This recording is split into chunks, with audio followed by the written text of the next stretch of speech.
You can give your kids some great book suggestions. In Gemini, I wrote down 20 books for third grade readers who like fantasy, and I want an image of each title.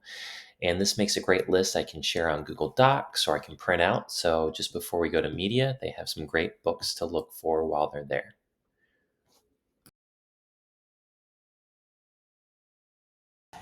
Finding just the right graphic, just the right image for a presentation, for a newsletter, for your morning announcements is really helpful using Gemini.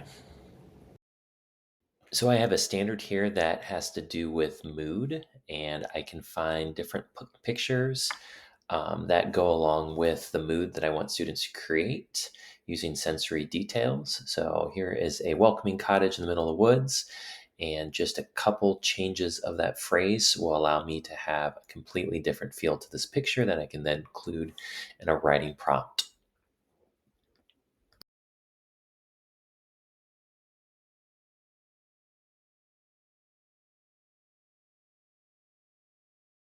Gemini can be really helpful when it comes to making groups. If you go on to NWEA, you can see under nonfiction, fiction, or if you're looking for different math concepts, you'll see students placed in different bands.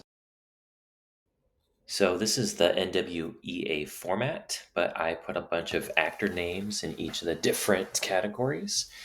I took this image. There's a little icon in Gemini where you can upload pictures. And then I am looking for varying ability groups of three based on this data.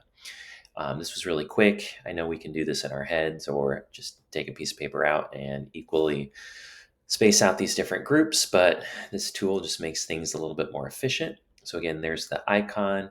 Here's my description. You can make it in groups of 3, 4, 5, whatever you need for your classroom. And then it does the magic for you.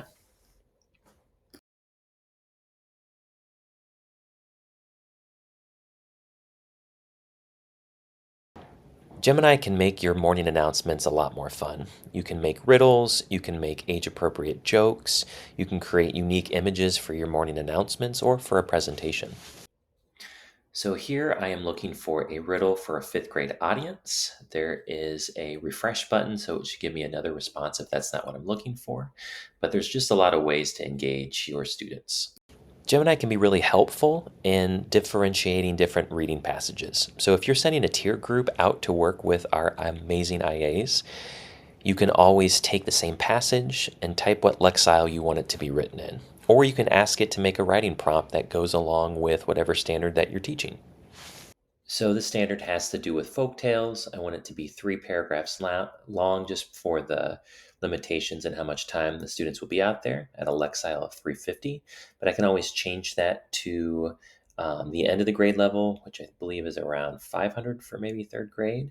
And then I want a beginning, middle, and end. And it creates a great passage that then students can work with the IAs on. Artificial intelligence can make really quick multiple choice questions for math or for language arts. So after students work with an IA during tier time, they can quickly figure out do they understand the strategy or the concept. So this standard is for a first or second grader. I want a 2 math problem multiple choice with 4 possible answers, and I am looking to see if the student understands how to use money. And it makes a pretty good question. You can always refresh if it's not exactly what you're looking for.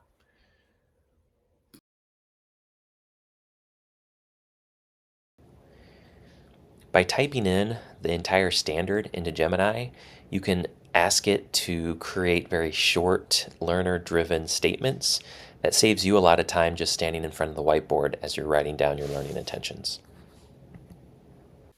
So I want this learning intention to be for a third grade audience. This is how the author uses words and phrases to provide meaning for works of literature, looking at literal and non literal language, specifically figurative language.